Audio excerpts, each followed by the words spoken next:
The National Broadcasting Company presents CounterSpy.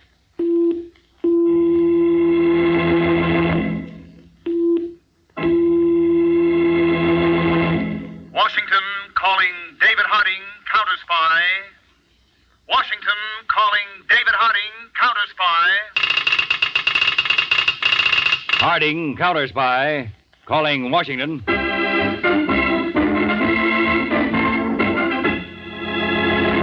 United States counterspies, especially appointed to investigate and combat the enemies of our country, both at home and abroad. These CounterSpy reports to the American people are brought to you each week at this time. Now, the case of the captured contact.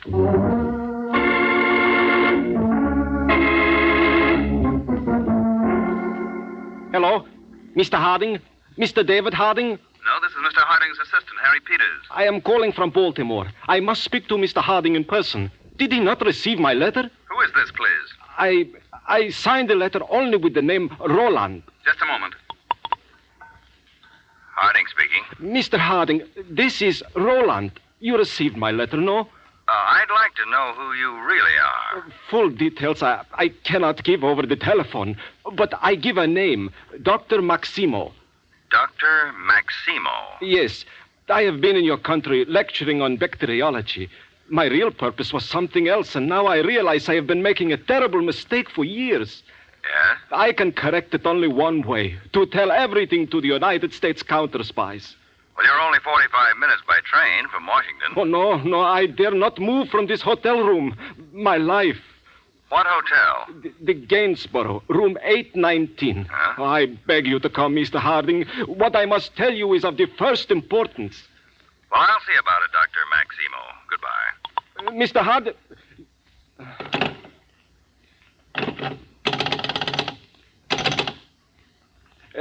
young lady, this is Mr. Jones in room 819.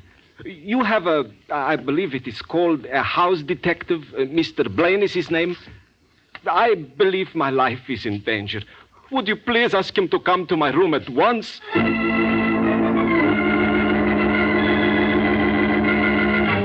I say to you, comrades of this International Congress for Peace, our chief enemy in the world is America. Its ruling circles are composed of nothing but warmongers, imperialists, slaves of Wall Street, and enemies of the peace-loving democratic nations of the world. Oh, that's the end of the record, I guess, Peter. Be glad, Chief. What's the date on that? July 12th, 3 years ago. Made by our Paris attaché during one of those fake peace congresses held by Iron Curtain followers in Paris. Well, I'll play a bit of our phone conversation with Dr. Maximo tonight. Yep. Hello? Mr. Harding? Mr. David Harding? No, this is Mr. Harding's assistant, Harry Peters. I am calling from Baltimore. I must speak to Mr. Harding in person. Did he not receive my letter? The same boy. Who is this, please? I signed the letter only with the name Roland. Yes, that's the same man. Don't you think so, Peter? Sure, it's the same fellow. Well, here's our file jacket on him. Roland Maximo, graduate of the University of Catania in 1911 at the age of 22. Makes him 62 now. Yeah. Became full professor of medicine specializing in bacteriology in 1919. Right after the First World War. Secretly joined the International Revolutionary Movement the following year. And that's the man who's been in this country for months, lecturing from coast to coast. On bacteriology. Routine reports on his lectures here, Chief. They say he'd end every lecture with a plea against bacteriological warfare. In the same breath, accusing us of planning to use it. I'm amazed he got away with it, Dave. Well, this was all before the Cold War turned hot. Well, Peters, if this man is ready, as he says, to turn against his masters in Catania, we'd better go see him. Oh, we can still easily make Baltimore by midnight, Chief. Well, I had the Baltimore field office send over a man meanwhile. But let's hop.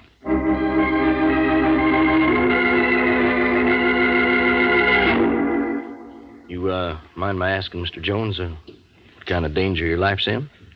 I have been threatened. Have you the time, Mr. Blaine? It's 10 past 11. I oughtn't to be sitting here in your room all night. I'm a house dick. My spot's in the lobby, keeping an eye out for bookies and... Bookies? A horse player and other kind of unwelcome riffraff. Oh. You a racketeer? Some kind of hotshot? Hot shot? Yeah. Or say, hey, maybe you're a squealer. You're going to rat on your pals and they want to knock you over. Yes. Yes, Mr. Blaine. You might say I'm going to squeal and that my pals want to knock me over. Hey, what's that? It's fire. There's fire in the joint. Mr. Blaine, wait. I tell you, there's fire. I gotta go see. You hear them all yelling? Mr. Blaine, I beg you, do not leave the room. You wait. I'll be right back. Mr. Blaine!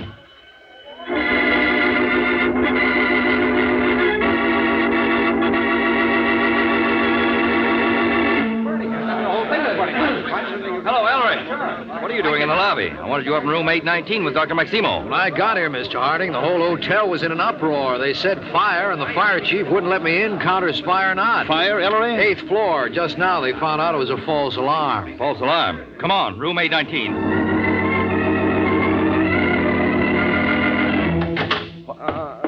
Come on, Peters, Ellery. Call the house detective, Peters. No. No use. 3 bullets. I'm Harding, Dr. Maximo. Who did this? I did not see. Door opened. I don't know. More important, my confession. You must catch my contact. Will lead you to everything. Your contact, yes. Name? Yes, his name. George. George what? Where? Never told last name. Only George. Small man. Yes, small man, but what city? Where? Left eye. Left eye. What about it? Left eye. They've silenced him for good, Mr. Harding. Yes. And we've got to find a man called George with something unusual about his left eye. One man among 150 million people.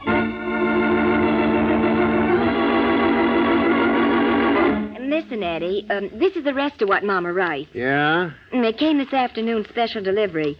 Next week, your father has to be in Buffalo for a meeting of his fraternal organization. And if we could drive through Columbus, we could spend the weekend with you and Edward. The weekend?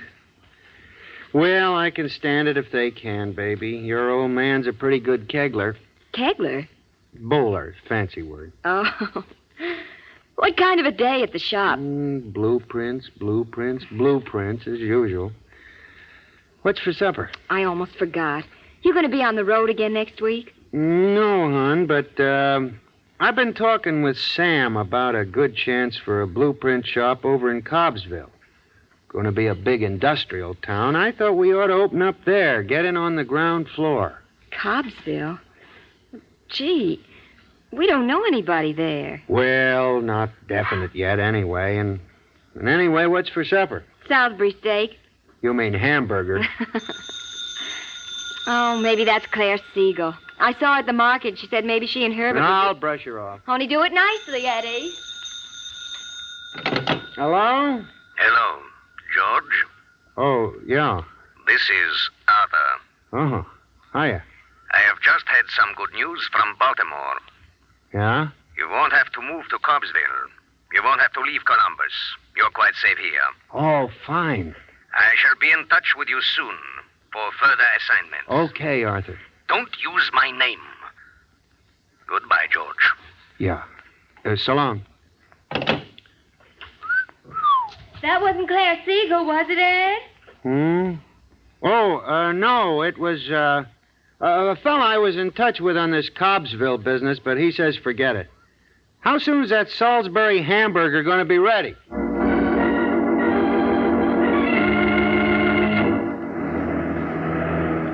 There are the lights of Washington, Chief.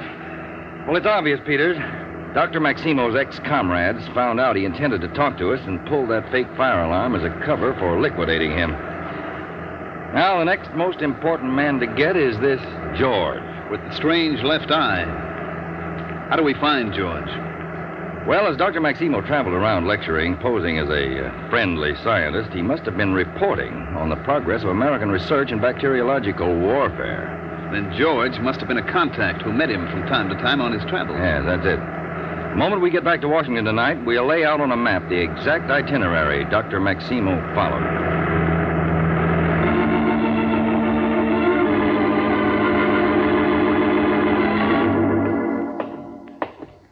We've got the itinerary laid out, Chief. It's quick work. Get any sleep last night after we got back? About an hour. Lucky you. Here's the map room, Dave. Now, each pin on the map here represents a stopping place. Now, the dates of arrival and departure for each location are on the flags. Landed New York, August 29th. Mm-hmm. And here's the typed-up schedule of the modes of travel that Dr. Maximo used. Itinerary took him coast to coast and back. Stopped in, 5, 10, 22 places. All either universities or industrial towns with important research labs. I'll tell you what, Peters. We'll prepare a directive to our field offices in these 22 localities. We want the details on everything Dr. Maximo did, everybody he saw, in each place. Maximo was a bacteriologist, Chief. His information was technical. Now, it follows that the contact had to know something about bacteriology. Maybe he had to make copies, microfilm, or blueprints. Right. Well, list all bacteriologists in the country. Every research laboratory with employees present and past, even the clerical staffs. Then we'll cross-check that list against the list we get of people Dr. Maximo met. And somewhere among all these people, we've got to find George.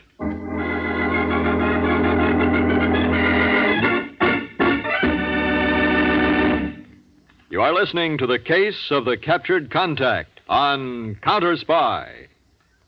The chimes are your invitation to a bright Sunday evening lineup over most of these same NBC stations tonight. Tallulah MCs another gala broadcast of The Big Show.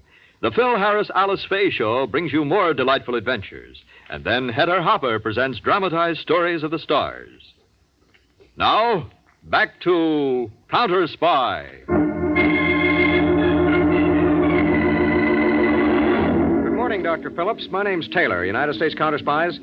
We're making up a national directory of all personnel in bacteriology in case of a national emergency. Now, I wonder if you'd mind helping us out. Hello, Professor Thorne. My name's Ellery, sir, United States CounterSpies. I've just arrived in Locust City. I'd like to come out to the university laboratory. Good afternoon, Mr. Zachary. Taylor, CounterSpies. You've got a large technical staff here in your company laboratories, and we're making up a directory. That's fine, Dr. Loomis. Now, if I could see your past... Oh, much obliged for your cooperation, Professor Marks. Just one more thing. About this man, George Rackett, who worked here as a laboratory technician 3 years ago. Can we examine into him a little more, sir?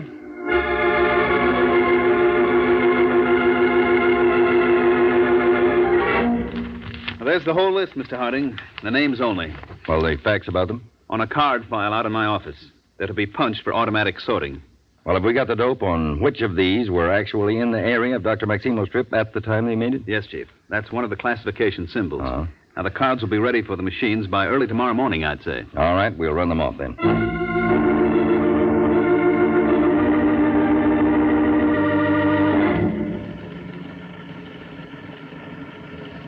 I'm setting the machine now, Chief. Well, first, anybody whose first, middle, or last name is George. Right.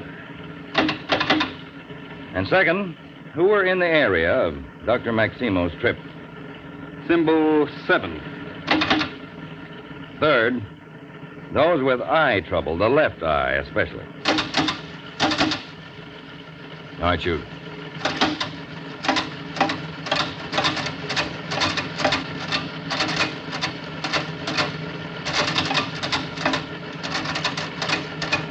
Of course, even at this speed, Chief, it'll take some time. There are thousands of cards.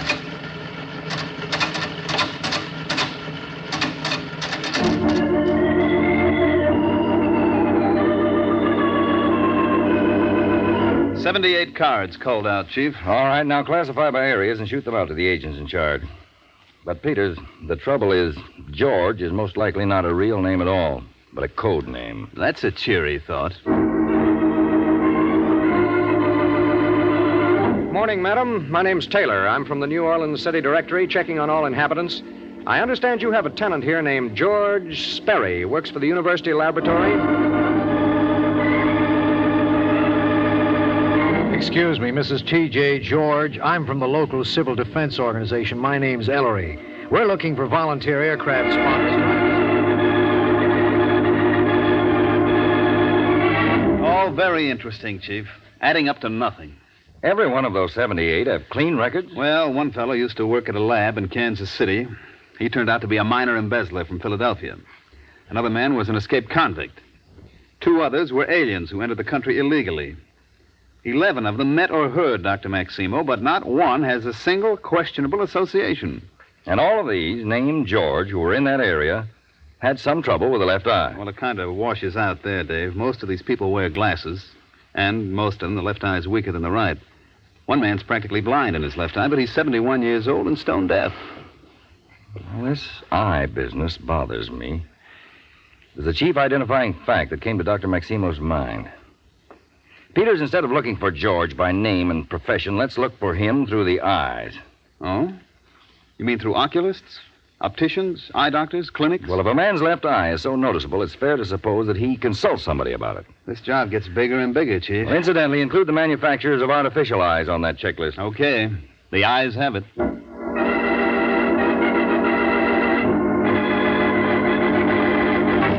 Hiya, baby. Hello, Ed. Tough day? Oh, 6 of one, 6 of the other. How about a movie tonight, huh? Ah, honey. I'll get it, hon. Okay, do that, Eddie. Yeah, hello? George, Yeah. this is Arthur. Oh, hiya. An important job for you, George. In Washington, D.C. Oh? A meeting. It's very dangerous, but it's necessary. I am leaving here tonight. You get a train tomorrow afternoon. Well, when does the customer expect to see me? Tuesday, but... Tuesday? Well, then what's the point of my going tomorrow? I'll leave Monday. You're supposed to take orders without question, George. Well, you know I've got this trouble with my eye. I've got an appointment with an eye doctor Monday morning. Been trying for weeks to see him. And, Well, in that case... where'll I find you? You are to go to the Hotel Finlay. Register under your own name. We'll meet after that.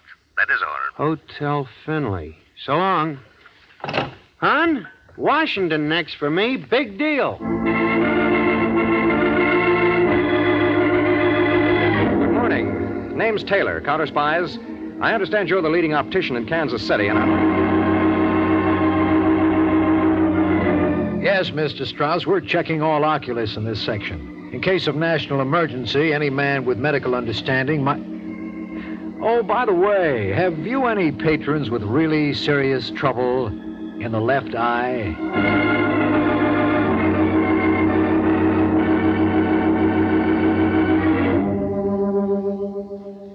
I know you're a busy man, Dr. Choate. I just arrived in Columbus this morning, and I understand you're the top eye man in the city. 40 years at it, young fellow. Well, this is highly confidential, Dr. Choate. But have you a man patient who's a bacteriologist? Bacteria? No, nothing like that. Maybe a man who once worked in a research laboratory on bacteriology? No, not as far as I know. Nearest thing to a lab worker on my list is Edward Stringer. Oh? His left eye, well, it's really strange. Muscles of the lid are so weak his left eyelid's practically closed all the time. Only he's no bacteriologist. Understands a lot about medicine, for a layman, mind you. But he's a partner in the Red Arrow Duplicating Company. Red Arrow Duplicating? Yes, photostats, blueprints, and so forth. Oh. Thanks very much, Dr. Choate.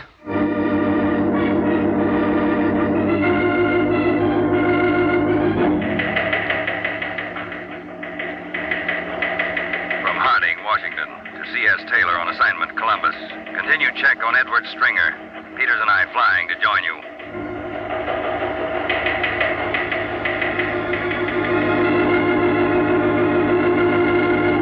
And this This Edward Stringer's been married 7 years, Mr. Harding. No children. 5-room, 2-story frame house on Hawthorne Road. Age 33. Wife Alice, age 30, from Utah. Let's go on, Taylor. I've had no chance to get a look at Stringer, but Dr. Choate says his left eyelid is almost fully closed all the time. Oh, anybody would remember that. Yeah, well, go on, Taylor. Well, Stringer and a man named Samuel E. Carpenter together own a blueprint and photostat shop, number 16 Harper Street. In business 4 years. Stringer's traveled a good deal, according to Carpenter. Well, you didn't explain your interest, I hope. Oh, no, sir. No, well, what I did is I arranged with the airlines here to appear as their representative. Oh. That way I could ask how much the partners traveled, and where to, and so on. Smart gag, Taylor. Well, according to Carpenter, Stringer does the traveling for the pair, handles good-size orders outside the city. Sam Carpenter mentioned half a dozen cities, and every one of them was on Dr. Maximo's itinerary. Well, does Stringer know anything about bacteriology? Well, Carpenter said that was one of their business assets, Mr. Harding. Stringer majored in bacteriology at Hillman College. He never graduated, but kept up his interest. Oh, I see. You see, that makes their shop useful to firms with technical documents to be duplicated. Well, that's a good job, Taylor. We're getting hot, Peter. One more visit to Sam Carpenter. He'll know where Edward Stringer is, and we close in.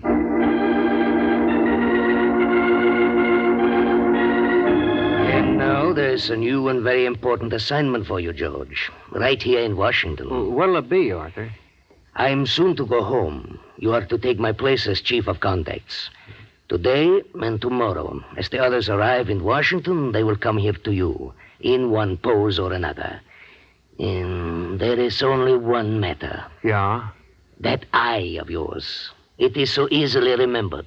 I guess so, and it drives me nuts myself, but I got a doctor back in Columbus. He says he can fix it. Take maybe 6 months, eye exercises, maybe even an operation, but... Hey, you expect anyone, George? Maybe it's a chambermaid. I'll tell her to come back later. Oh, yeah? Edward Stringer? Yeah. Mind if we come in? Come on, Peter. Hey, just a second. Close the door, Peter. Got it. We're United States CounterSpy, Stringer. We'll have to ask who this other man is. Stringer, you have a right not to speak at all. I know, but, well, it's all over, isn't it? Yes, it is. George. Okay. I always expected to get caught. This man has been my boss. He's called Arthur. That's all I know about him. I'll tell you everything else you want to know, all about everybody, even help you catch him. You fool. You traitor. You've got it wrong, Arthur. He's a traitor to us, not to you. Me, a traitor? I've been working for peace. What? Make the other side just as strong as the United States, and then neither side will dare go to war. Oh, Stringer, how sick can you get? You've got something there, Peters. It's a question whether a man like this belongs in a penitentiary or a hospital for the mentally ill. Anyway, both of you, you're now under arrest by the United States government.